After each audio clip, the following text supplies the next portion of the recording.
Kamera dashboard mobil merekam detik-detik wanita penumpang ojek online terjatuh di Taman Widya Chandra, Kebayoran Baru. Lagi-lagi penyebab kecelakaan akibat korban terjerat kabel menjuntai. Korban tidak mengalami luka serius karena langsung bangun mengetahui banyaknya kendaraan melintas di belakangnya. Menurut warga, kabel semrawut di kawasan ini sebagian menjuntai di jalan karena tersangkut kendaraan besar yang melintas.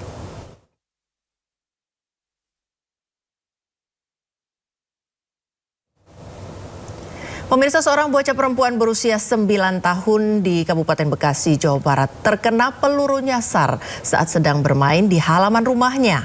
Proyektil diduga berasal dari senapan angin dan mengenai dada kanan korban.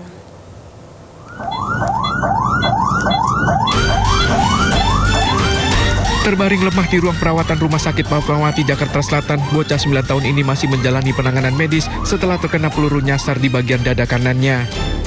Peristiwa terjadi saat korban bermain bersama teman-temannya di halaman rumah Kampung Baru Lubang Buaya, Setu, Bekasi. Tanpa ada keributan atau tanda-tanda mencurigakan, korban tiba-tiba berteriak kesakitan setelah dadanya terkena proyektil yang diduga berasal dari senapan angin. Korban sempat dilarikan ke rumah sakit terdekat sebelum akhirnya dirujuk ke Rumah Sakit Fatmawati untuk menjalani operasi pengangkatan proyektil. Polisi yang datang ke lokasi langsung melakukan olah TKP dan memeriksa 6 orang saksi untuk mencari sumber tembakan serta memburu pelaku. Jadi saat itu sedang bermain, tiba-tiba korban merasa ada sesuatu menimpa dadanya. Kemudian berteriak, rasa sakit, nah kemudian dibantu oleh saksi, ada ibu-ibu di situ, yang kebetulan juga ada Pak RT, kemudian dibawa sama Pak RT ke klinik. Nah, ternyata situ ditemukan ya ada luka lubang. Ya, kemudian ditindaklanjuti di Rumah Sakit Fatmawati dan berhasil diangkat proyektil yang diduga dari senapan angin. Kini kasusnya dalam penanganan Polsek Setu dan Mapolres Metro Bekasi. Dari Kabupaten Bekasi, Jawa Barat, Didi Junaidi, Agus Rohim, iNews melaporkan. Pemirsa, diduga menjadi korban eksploitasi anak. Seorang bocah menjadi sasaran penganiayaan seorang lansia disabilitas di Depok, Jawa Barat. Warga yang pergoki aksi pelaku malah dapat perlawanan dan pelaku menyatakan korban adalah anak angkatnya.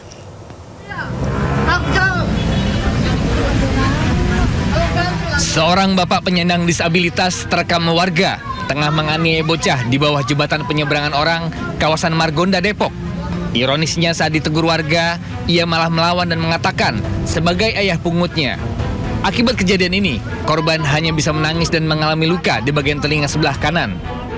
Usai viral, polisi mengamankan pelaku untuk dimintai keterangan. Sementara orang tua korban juga dipanggil.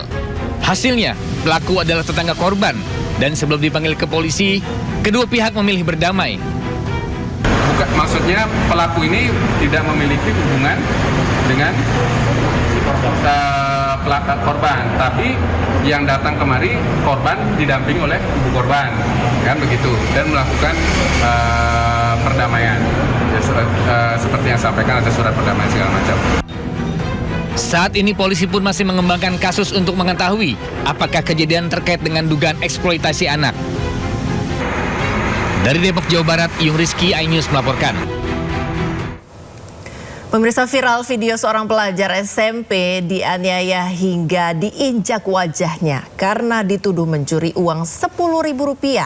Hal ini terjadi di Kabupaten Aceh Timur.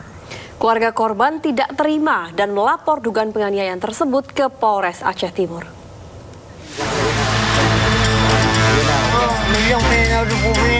Aksi bullying masih terus terjadi. Kali ini menimpa IF, pelajar SMP berusia 14 tahun, terbaring di lantai karena kewalahan menerima siksaan fisik dari teman sejawatnya. Seperti yang dilakukan seorang perempuan yang diduga menginjak wajahnya, lalu membanting dan menyeret korban. Pelaku memaksa korban mengaku bahwa dirinya telah mengambil uang atau mencuri uang milik pelaku. Namun korban berulang kali membantah tuduhan tersebut. 4 hari setelah kejadian, kakak kandung korban didampingi tim kuasa hukum resmi melaporkan terduga pelaku berinisial AH ke Polres Aceh Timur. Keluarga menegaskan menolak hasil perdamaian yang difasilitasi oleh aparat desa karena hanya melibatkan ibu tiri korban tanpa sepengetahuan keluarga kandungnya.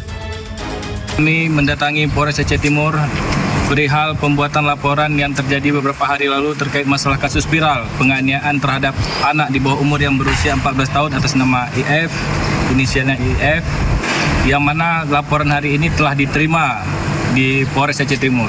Kasus ini dan kami juga meminta tidak ada pihak-pihak yang berupaya melakukan hal-hal intervensi terhadap kasus kekerasan terhadap anak di bawah umur ini. Sebelumnya sempat beredar video klarifikasi yang menyatakan kasus ini telah diselesaikan secara damai di tingkat desa. Dalam video tersebut pelaku dan korban terlihat menandatangani surat perdamaian saling minta maaf dan berjanji tidak mengulangi perbuatannya. Namun keluarga kandung korban menegaskan tidak mengakui kesepakatan tersebut dan memilih menempuh jalur hukum demi mendapatkan keadilan.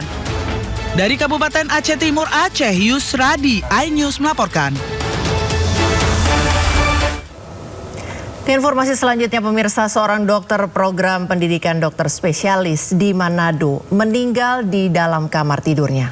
Peristiwa itu jadi perhatian publik setelah muncul dugaan perundungan yang dialami dokter tersebut selama ia menjalani pendidikan.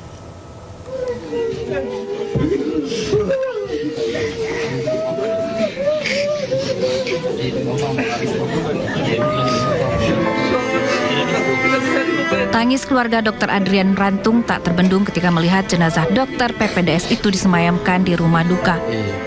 Dr. Adrian Rantung ditemukan meninggal oleh sang ayah di dalam kamar tidurnya di Manado, Sulawesi Utara. Pihak keluarga menepis kabar yang beredar bahwa Dr. Adrian meninggal karena mengakhiri hidup.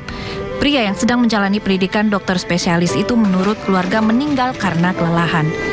Peristiwa meninggalnya Dr. PPDS Adrian Rantung mendapat sorotan dari publik karena ia diduga mengalami perundungan selama menjalani pendidikan dokter spesialis anestesi. Namun hingga kini belum ada keterangan resmi dari pihak rumah sakit tempat ia bertugas maupun dari pihak kepolisian. Dari Manado, Sulawesi Utara, Jeffrey Langi, iNews melaporkan. Ya, Kementerian Kesehatan menghentikan sementara pendidikan prodi anestesiologi di RSUP Kando Manado menyusul kasus meninggalnya dokter program pendidikan dokter spesialis atau PPDS Adrian Rantung. Penghentian kegiatan PPDS anestesi ini tertuang dalam keputusan Direktur Utama RSUP Kando Manado pada 6 Juli 2026. Dalam surat tersebut, kegiatan PPDS anestesiologi Rumah Sakit Kando dihentikan sampai penanganan dugaan perundungan selesai. Sementara itu penyebab meninggalnya Dr. Adrian termasuk dugaan adanya perundungan masih dalam proses penyelidikan oleh tim investigasi Kemenkes.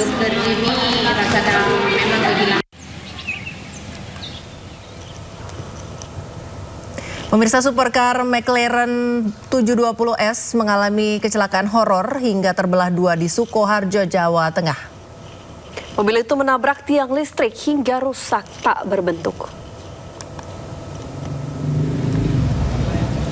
Mobil supercar McLaren 720S milik konten kreator sekaligus streamer game Andra ST rusak parah di Jalan Raya Sukoharjo, Solo.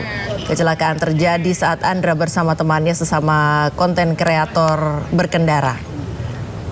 Kecelakaan diduga akibat ban belakang hilang kendali saat supercar melaju dalam kecepatan tinggi. Mobil menabrak tiang listrik dan terbelah dua. Meski mengalami kecelakaan hebat, seluruh penumpang selamat kini menjalani perawatan di rumah sakit.